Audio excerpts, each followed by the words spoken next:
Hermanos, esta mañana vamos a hacer una pausa con el libro de los Salmos y hermanos, quiero hablar una temática que se encuentra en el libro de Lamentaciones capítulo 3, versículos 22 al 44. Ya el hermano lo acabó de leer, no lo vamos a volver a leer, son 22 versículos. Lamentaciones 3 del 22 al 44, ténganlo ahí ustedes presente para que lo revisen.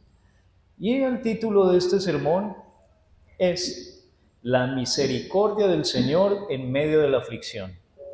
La misericordia del Señor en medio de la aflicción.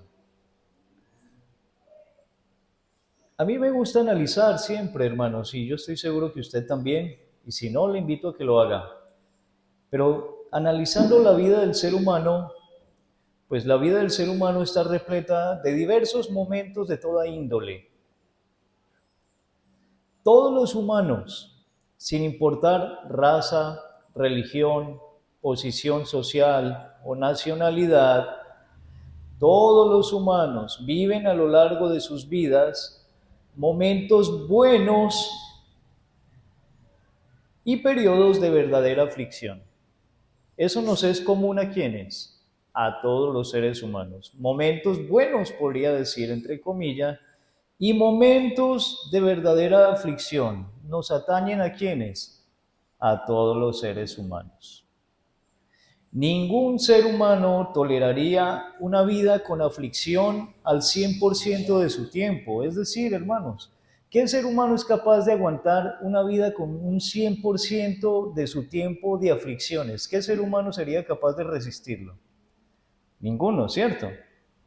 Entonces, aún en eso vemos la misericordia de Dios, que hasta con las personas que no son creyentes, ellos no siempre viven aflicción tras aflicción, ellos también viven a veces momentos buenos, momentos de familia. Ahí vemos la misericordia del Señor con justos y con quienes más, y con injustos. Exacto, entonces Dios es misericordioso. Pero surge una duda leyendo estos versículos. ¿Qué de la aflicción del cristiano? Se supone que somos cristianos, pero aún tenemos aflicciones. ¿Qué? ¿Por qué sucede? ¿Por qué llega la aflicción al cristiano? ¿No debería un creyente ser libre para siempre de las aflicciones que tanto dolor causan? ¿Usted nunca se ha hecho esa pregunta? Digo, se supone que soy cristiano, ¿no debería yo ser librado de todas mis aflicciones, de todas esas cosas que producen tanto dolor?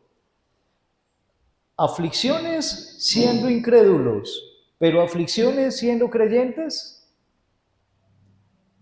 Pues hermanos, Dios gobierna absolutamente todo, todas las cosas. Y entre esas cosas que Dios gobierna están incluidas ¿qué? Las aflicciones. Así es. Dios gobierna absolutamente todo, incluidas ¿qué? Las aflicciones. Entonces vamos a desarrollar esto en 4 puntos, tratando de explicar Lamentaciones 3 desde el versículo 22 en adelante. Lo primero que quiero decirles es que las aflicciones son inevitables. Las aflicciones son inevitables. Desde la caída de Adán y Eva, en pecado, en desobediencia, en rebeldía, todos los seres humanos somos propensos a atravesar momentos críticos o momentos adversos. ¿Desde cuándo? Desde la caída de Adán y Eva. Todos los seres humanos, chicos, grandes, ricos, pobres, creyentes, no creyentes, desde que Adán y Eva cayeron, todos los seres humanos somos propensos a atravesar momentos críticos o momentos adversos. Muchos creen erróneamente que al creer en Jesucristo esas aflicciones se acaban. Yo no sé si han escuchado a algunas personas decir, pero ¿por qué tantos problemas si ya son cristianos? ¿Por qué tantas dificultades? Hay gente que dice que crea en Jesucristo y se le van a acabar sus problemas. Muchos predican así el Evangelio. ¿Tiene problemas? Pues crea en Jesucristo, se le van a solucionar toditos sus problemas. Él es un bombero que apaga los incendios. Así ven a Jesucristo y así lo comunican a otras personas. Pero la verdad es, ¿qué dice la Biblia? ¿Qué dice la Biblia, hermanos? Pues en el momento tengo dos pasajes para que los veamos. El primero se encuentra en Romanos capítulo 8, verso 18. Yo lo leo. Dice la Escritura: pues tengo por cierto que las aflicciones del tiempo presente no son comparables con la gloria venidera que en nosotros ha de manifestarse. Miren lo que está diciendo Pablo, que él tenía por cierto que las aflicciones del tiempo que presente. ¿A quién le estaba escribiendo esto? A los cristianos. Es decir, Pablo estaba dando por entendido de que los cristianos también tenían aflicciones. ¿En qué tiempo? En este tiempo presente, es decir, en este plano, en esta vida, hermanos. Mientras duremos acá en la tierra, aunque seamos cristianos fieles, vamos a tener ¿qué? Aflicciones. Sin embargo, él hace una diferencia y él dice que esas aflicciones no se comparan en nada con la gloria que viene, con la gloria que se ha de manifestar en la eternidad. Acá somos afligidos de diversas maneras. Eso hace parte de nosotros como cristianos. Pero en la eternidad, hermanos, allá tendremos una gloria que no se va a asimilar en nada con las aflicciones de este tiempo. El otro pasaje es 2 Corintios capítulo 1, versículo 5. 2 Corintios capítulo 1, versículo 5, que también se los leo, dice así: porque de la manera que abundan en nosotros las aflicciones de Cristo, ¿qué abundan en los cristianos? Las aflicciones de Cristo. Así también abunda por el mismo Cristo nuestra consolación. En ninguna parte de la Escritura, son solo dos versos que yo separo en estos momentos, pero haciendo un estudio concienzudo, en ninguna parte de la Escritura se nos dice que al creer en Cristo se nos van a quitar las aflicciones. Nunca. Antes se nos enseña que estando con Cristo vamos a padecer las aflicciones de Cristo: persecución, injusticias, batallas nuestras contra nuestro pecado, contra las tentaciones y muchas otras más, aflicciones natas de los seres humanos. Lo que vemos es que en este tiempo, mientras vivamos en la tierra, somos propensos a tener dificultades, a tener problemas. Somos propensos. Y que como Cristo padeció aflicciones, de igual forma nosotros padeceremos de lo mismo. Si Cristo padeció, nosotros también ¿qué? Padeceremos. No será lo único, hermanos, porque pues recuerde que ¿quién aguantaría toda una vida llena de aflicciones? Ni siquiera Job. Job no tuvo toda su vida llena de aflicciones. Él tuvo momentos también gratos para él como ser humano, pero tuvo un periodo de aflicción muy complejo. Entonces, todo ser humano, hermanos, aún los cristianos, padeceremos aflicciones mientras vivamos en la tierra. Somos propensos a ellas, somos propensos a tener dificultades. Nada más desde que nacemos. Un bebé al nacer puede nacer enfermo, o me equivoco, y ya empieza con problemas. Solo nació y ya viene con problemas. ¿Se dan cuenta, hermanos? No será lo único que vivamos. Nadie lo aguantaría. Pero no podemos negar su presencia en medio de nuestro trasegar diario. No podemos negar eso, hermanos, que va a haber presencia de aflicciones en medio de nuestro trasegar diario en este mundo. Entonces, eso es lo primero que quiero que tengan presente, hermanos. Las aflicciones son inevitables. Y no se trata de que nosotros seamos pesimistas. Muchos dicen que la predicación del Evangelio es pesimista, pero no es así. No se trata de pesimismo, se trata de realismo. Realismo. Se trata de entender que Cristo nos libra de la peor de las aflicciones, que cuál es la muerte en el infierno, la separación eterna de Él, el control y el dominio de Satanás y del pecado. Esa es la peor de las aflicciones, pero Cristo nos libró de ellas. Sin embargo, aún somos seres humanos y de manera innata tendremos problemas, adversidades de una u otra manera. Eso es lo primero que quiero que les quede claro. Lo segundo es la causa de las aflicciones. La causa de las aflicciones.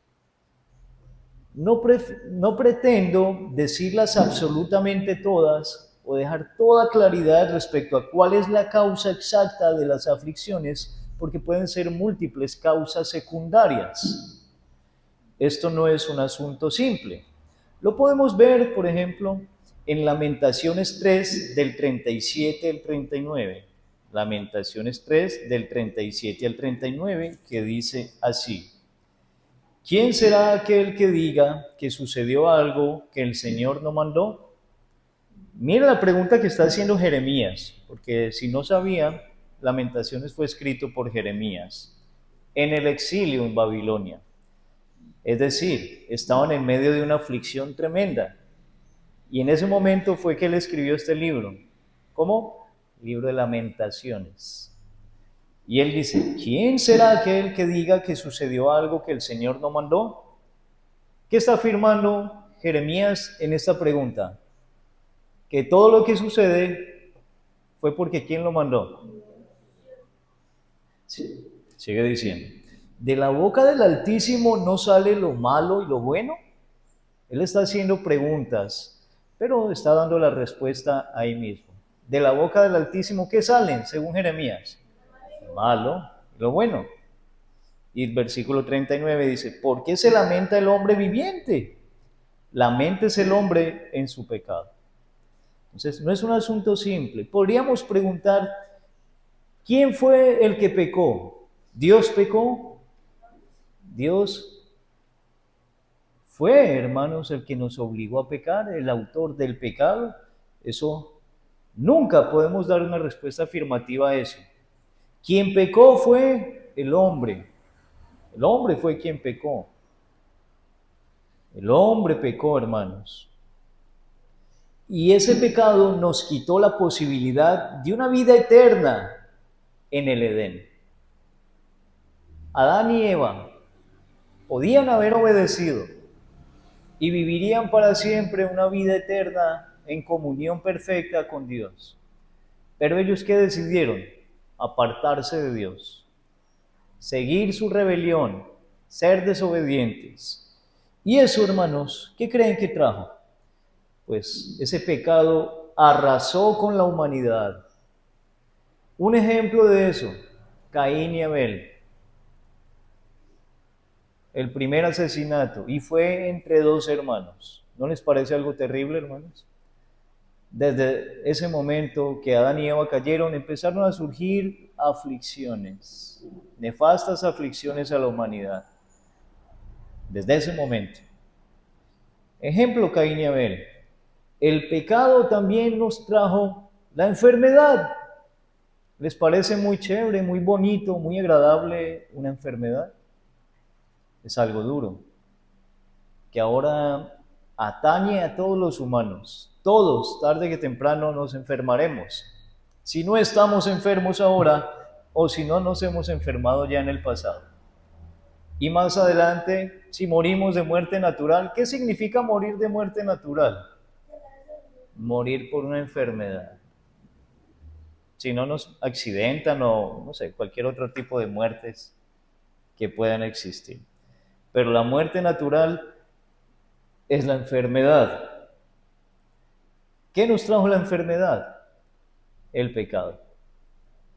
Porque Adán y Eva, si obedecían, vivirían para siempre. Y el decir que vivirían para siempre significa que no, ¿qué? Entre otras cosas, no enfermarían. No enfermarían. Y a la vez no morirían. Entonces, el pecado nos trajo la enfermedad, que es una aflicción muy dura.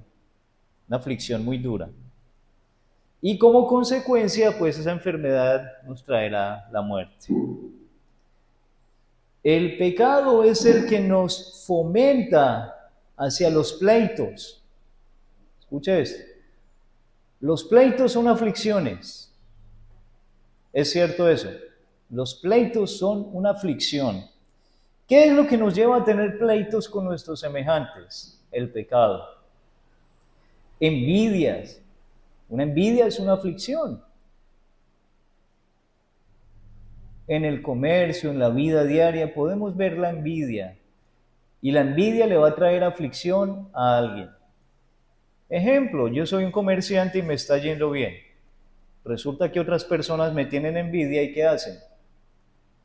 Tratan de tumbar mi negocio, mi manera de recibir ingreso, de alguna manera.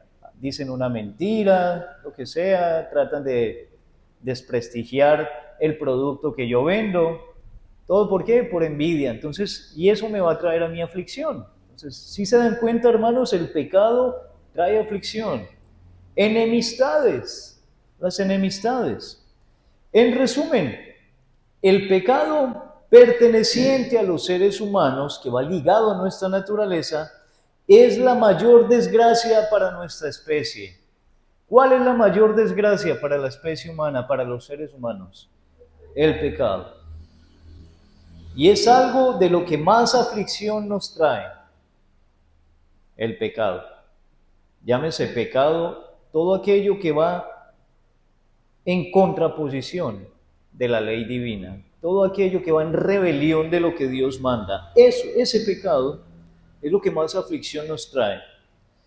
Todo esto que estoy hablando, pregunto, ¿sucedió sin que Dios se diera cuenta? ¿Pasó desapercibido de la presencia de Dios? ¿Se le escapó por accidente a Dios? Bien lo dice Lamentaciones. De la boca del Altísimo sale lo malo y lo bueno. ¿Sucede algo que Dios no mande? ¿Creen ustedes que sucede algo que Dios no mande? ¿Qué debemos hacer entendiendo eso, hermanos? Que Dios gobierna absolutamente todo, hasta nuestras aflicciones. ¿Qué debemos hacer? Hacer lo que dice Lamentaciones 3:39. Dice, ¿por qué se lamenta el hombre viviente? O sea, si entendemos que Dios gobierna todo, hasta nuestras propias aflicciones, de su boca procede lo bueno y lo malo. Todo lo que sucede, Dios lo manda. ¿Qué debemos hacer? El versículo 39 dice, ¿por qué se lamenta el hombre viviente? Laméntese el hombre en su pecado. ¿En qué deberíamos lamentarnos? Ay, yo sigo vivo lleno de problemas. No, qué vida tan berraca. No, qué vida tan dura. ¿Deberíamos lamentarnos en eso? Deberíamos lamentarnos en nuestro pecado. En eso es en lo que usted y yo deberíamos lamentarnos. En nuestro pecado. En tercera medida, quiero que entendamos a manera de pregunta. ¿Es Dios un Dios cruel por enviar aflicción? Esa pregunta, con sinceridad, quizás muchos se la hagan. ¿Es Dios un Dios cruel por enviar la aflicción?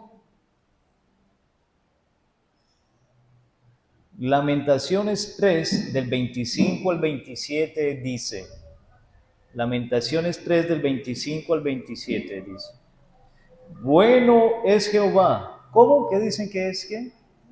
Bueno.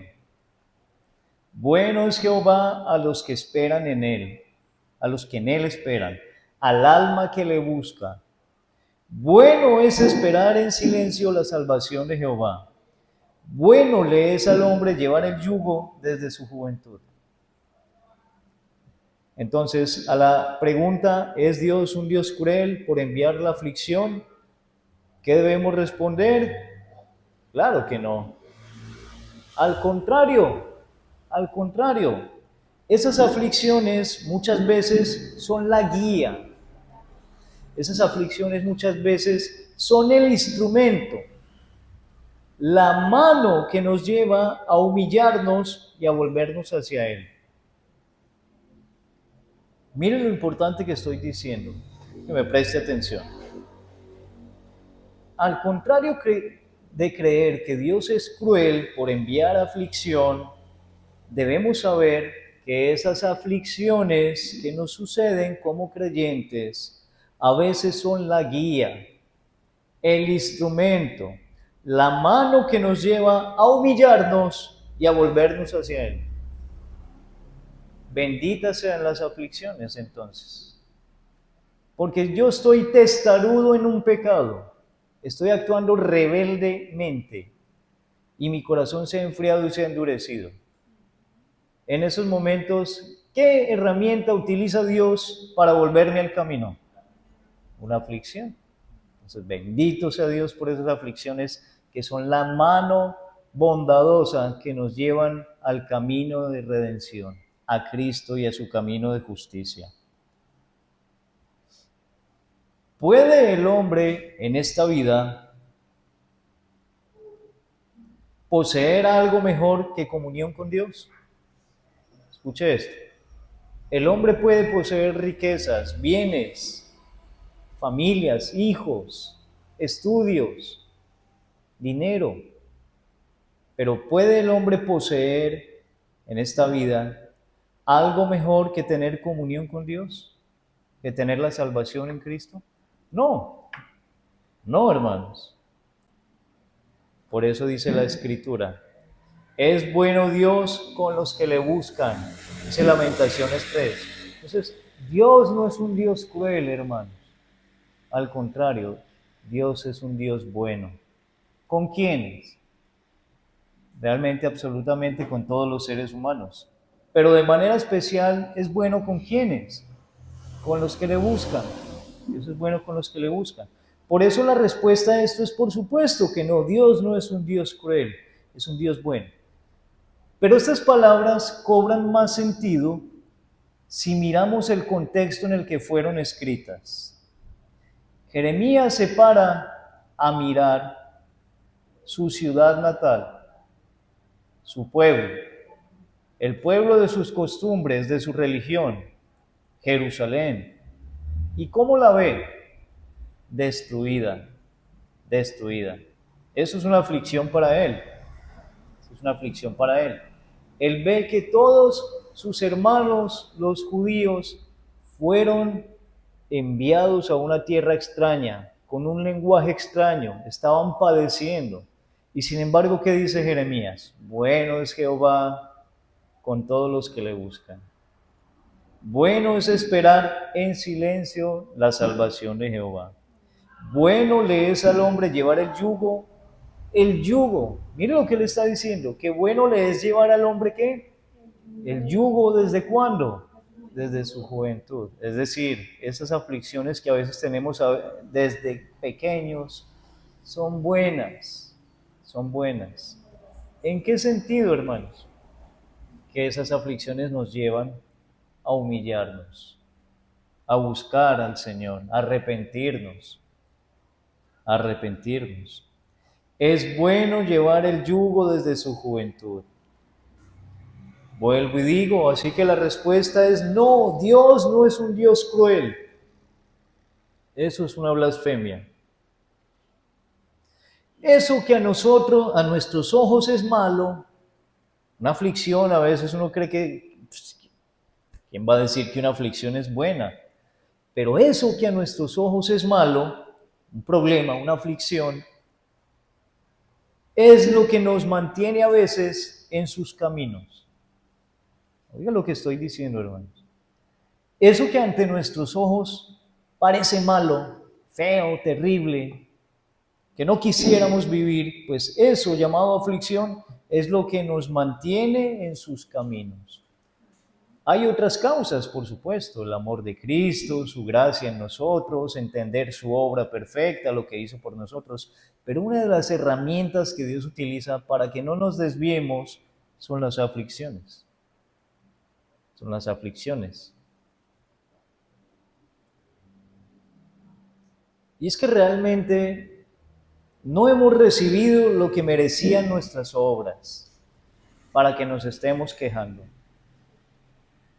Dios ha sido tan bueno que no hemos recibido lo que merecen nuestras obras, lo que merecían nuestros pecados. ¿Lo recibimos? ¿Sabe qué hubiera pasado donde hubiésemos recibido? Ya hubiéramos muerto.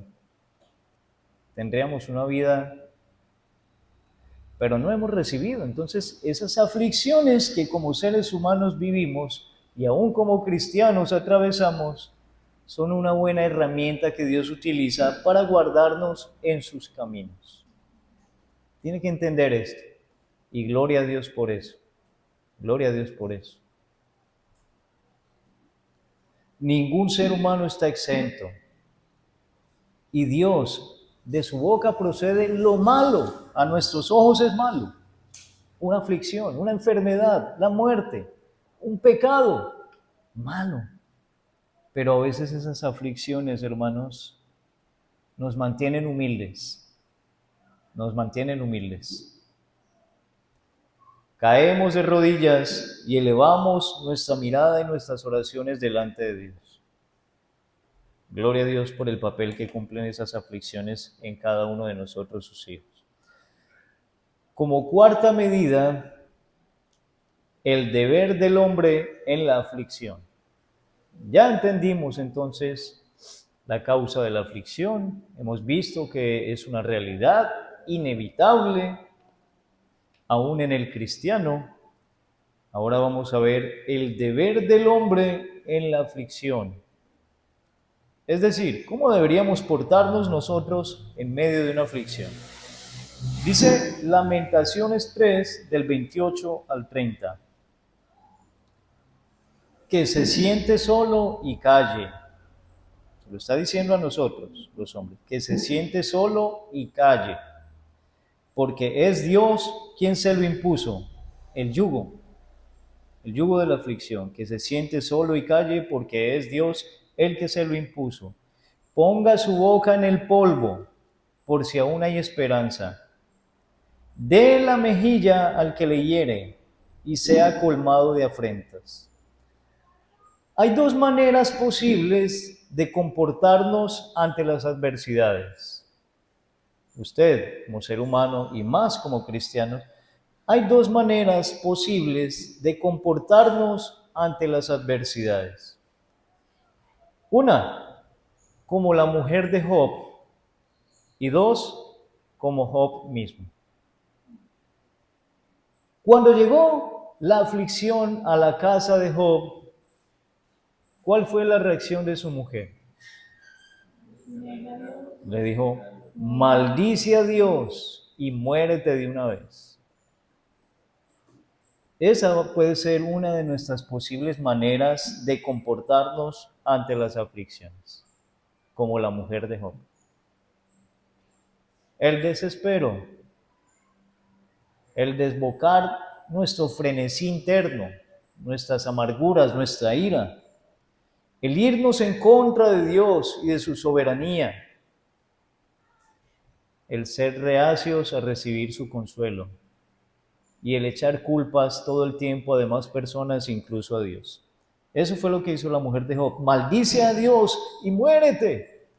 Eso lo podemos hacer nosotros delante de la aflicción. Yo no sé usted qué haría, hermano, pero esa es una de las posibilidades cuando llega la aflicción. O la otra es a la manera de Job. ¿Cuál fue la manera de Job? Sí. Desnudo nací del vientre de mi madre y desnudo volveré allá. Jehová dio, Jehová quitó. Sea el nombre de Jehová bendito. Y a Job no le pasó cualquier cosita. Ya conocen la historia de Job. Perdió sus bienes materiales por medio de los cuales él vivía y le daba sustento a los suyos. Perdió sus ovejas, su ganado. Perdió sus tierras. Perdió sus hijos. Y como si no tuviera nada más que perder, perdió su salud. Porque también se enfermó. Y además su esposa en un sentido también lo abandonó. ¿Quieren más aflicciones? ¿Quieren más aflicciones? ¿Y cuál fue la reacción de Job? El Señor me dio, el Señor me quitó. Bendito sea el nombre del Señor. Entonces, ambos atraviesan la aflicción, tanto la esposa como Job. Quedaron vivos, sus hijos no. Entonces, ellos fueron los que atravesaron la aflicción. Ambos la reciben distinto. Ambos filtraron esa aflicción de una manera diferente. Y solo uno de ellos evidencia fe, y fue Job. En la aflicción,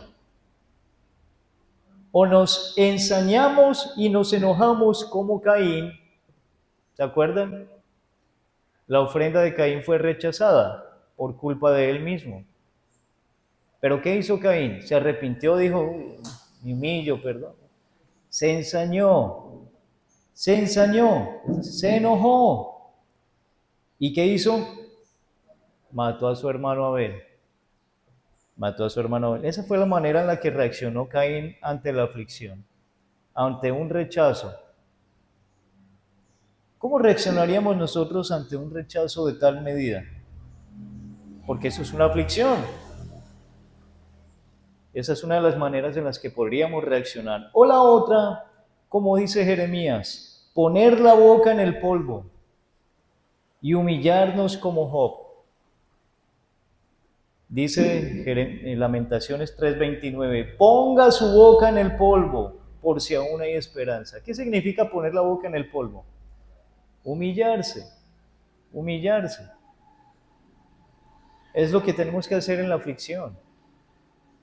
Lo digo porque estoy seguro que estamos atravesando aflicciones y que lo más probable es que el día de mañana, ¿qué pase? Atravesemos aflicciones. ¿Sabe qué hacen muchos? Yo no vuelvo por allá a la iglesia. ¿Cuál Dios? Yo no vuelvo ni a orar eso a mí. Mire, tanto que oro, tanto que leo la Biblia y mire, no ha entendido, no ha nacido de nuevo, no ha comprendido, está haciendo como la mujer de Job. Está haciendo como la mujer de Job. Seguro esa es la solución. Dejar las cosas del Señor, dejar de leer la Biblia, dejar de orar, dejar de congregarse. Seguro esa es la solución para su aflicción. Aflicción le va a llegar tras aflicción. Ante la actitud de su corazón, lo que debemos hacer es poner la boca en el polvo y humillarnos como Job o como Jeremías. Es lo que debemos hacer. O hablamos blasfemias como la mujer de Job, o nos humillamos y pedimos ayuda. O nos humillamos y pedimos ayuda.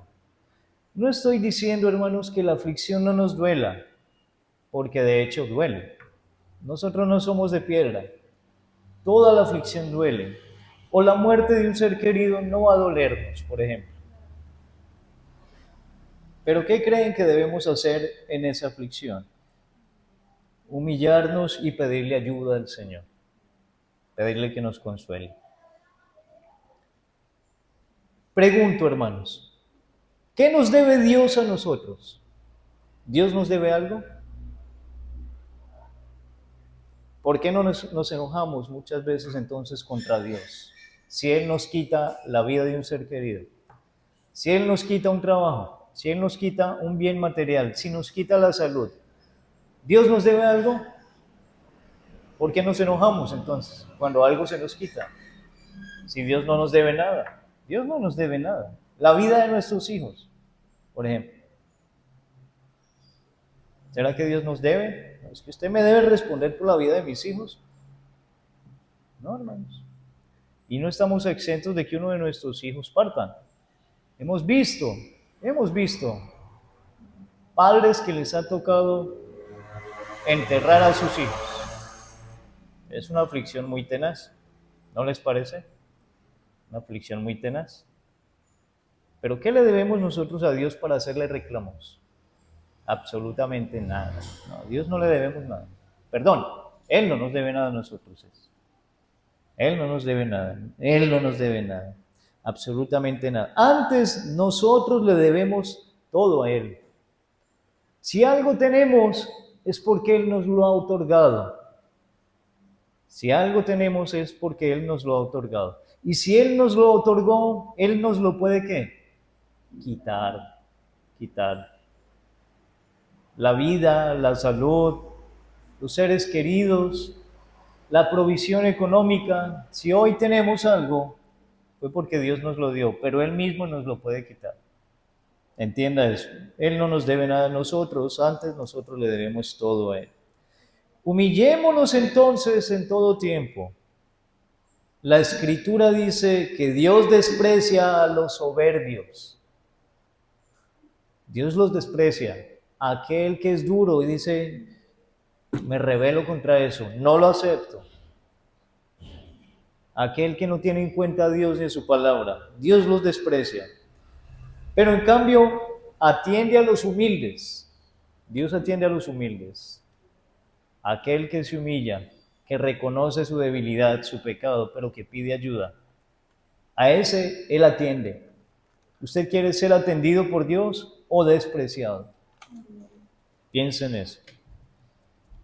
Saquemos unas conclusiones. Vamos a hablar de unas 4 conclusiones cortas.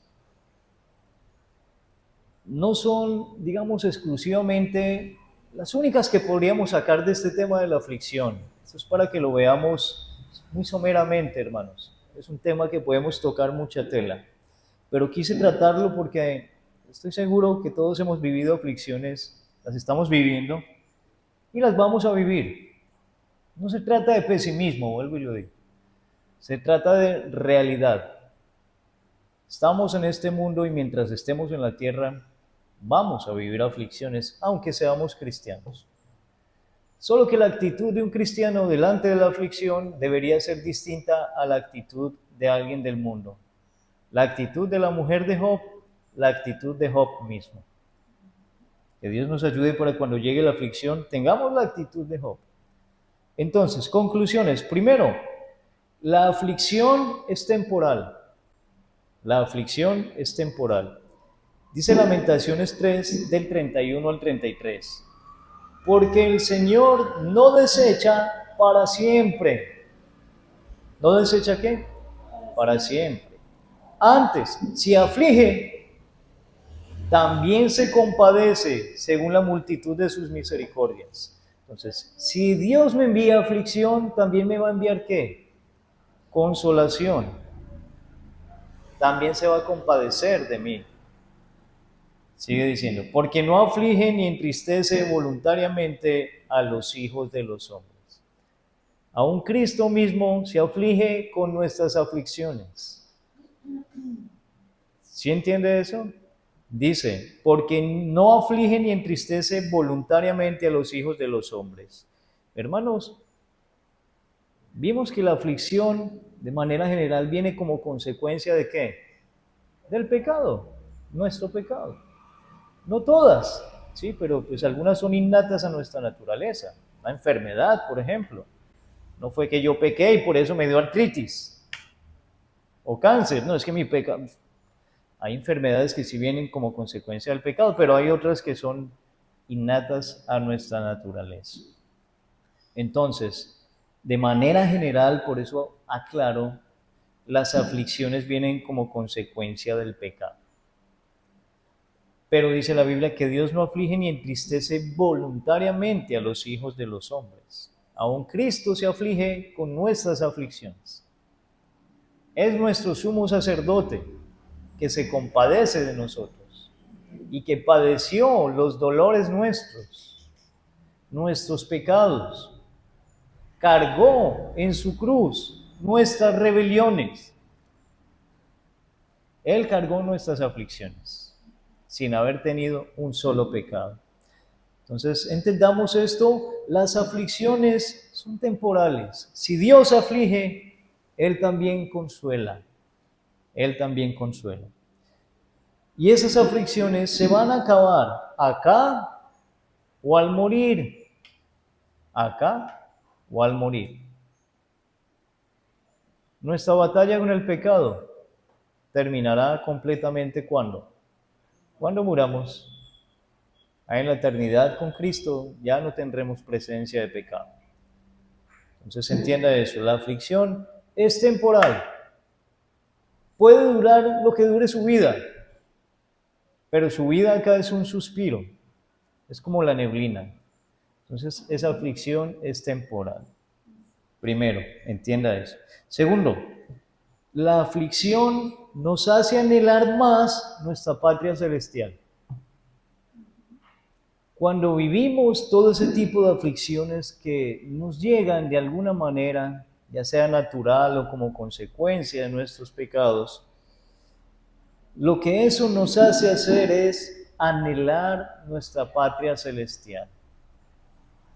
Y es que, claro, hermanos, cuando yo veo que Cristo me espera con sus brazos, que veré el rostro de Cristo cara a cara, que no solo allá voy a estar ausente de las aflicciones y de los pecados, sino que voy a estar con Él para siempre.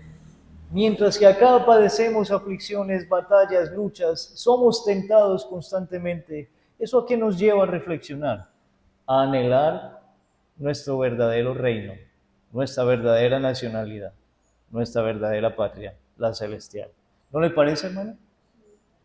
Usted acá reflexiona por su aflicción y eso lo lleva a anhelar que Cristo venga, estar con el Señor. El Señor, anhelo estar contigo, anhelo estar contigo. Entonces, la aflicción nos hace anhelar más nuestra patria celestial. Tercero, la aflicción nos deja ver la misericordia de Dios. La aflicción nos deja ver la misericordia de Dios. Lamentaciones 3, del 22 al 24. Por la misericordia de Jehová no hemos sido consumidos, porque nunca decayeron sus misericordias. Nuevas son cada mañana. Grande es tu fidelidad. Mi porción es Jehová, dijo mi alma, por tanto, en él esperaré. La aflicción nos deja ver la misericordia de Dios. Y es que a pesar de lo que vivimos, podemos abrir los ojos un día más. ¿Y qué podemos decir, hermanos? Que la misericordia de Jehová, por su misericordia es que no hemos sido consumidos. Porque sus misericordias, ¿qué? Nunca decayeron. ¿Por qué nunca decayeron? Porque son nuevas, ¿qué? Cada mañana, cada mañana. Es como si Dios renovara su misericordia para con nosotros cada que despertamos. Entonces, aunque padezcamos aflicción, al abrir los ojos un día más, vemos la misericordia del Señor. Vemos su misericordia y su bondad para con nosotros. Y Él nos ayuda a perseverar a pesar de todo lo que vivamos a nuestro alrededor. ¿No le parece entonces que esa aflicción nos deja ver la misericordia de Dios? Claro que así es, hermanos. Cuarta y última conclusión. La aflicción nos ayuda a perseverar en el camino de la fe cristiana. A veces es necesario que seamos zarandeados, porque estamos en un estado de adormecimiento espiritual y quizás hasta pecaminoso. ¿Qué creen que utiliza Dios para zarandearnos? ¿Para despertarnos? La aflicción. Entonces, Dios conoce nuestras vidas, lo más profundo de nuestros corazones. Y Él ve que estamos adormilados y que estamos, de hecho, acariciando algún pecado. Él utiliza la aflicción. Él utiliza la aflicción para ayudarnos a perseverar en el camino de la fe cristiana. Gloria a Dios por eso, hermano. Gloria a Dios por eso. Y yo estoy seguro que todos hemos caído en un tipo de ceguera temporal. Que alguien le dice, mire usted cómo se está portando, y usted ni siquiera se había dado cuenta. Y usted dice, oiga, cierto, me perdona, la verdad no sabía. Pero la aflicción hace que nos sacudamos, que seamos sacudidos, hermano. Entonces, gloria a Dios por eso. Gloria a Dios por la aflicción. Si no fuera por ella, de seguro ya nos hubiéramos soltado. Y por otras cosas más, sí, pero una de esas cosas que nos mantiene en el camino de la fe cristiana es la aflicción. Es la aflicción. Y bendito sea nuestro Señor por ello. Entonces, pues, estas eran las reflexiones que quería que tuviéramos esta mañana, hermanos. No se nos olvide, de seguro mañana va a atravesar una aflicción. No me refiero a mañana lunes, mañana cualquier día. Es algo fijo, las vamos a atravesar. Ore al Señor para que usted no reaccione como la mujer de Job. Si ya lo ha hecho así, arrepiéntase. Y ruéguele al Señor que no lo vuelva a hacer de esa manera, sino que más bien esa aflicción lo lleve a que se humille y busque al Señor. Amén. Oremos, hermanos.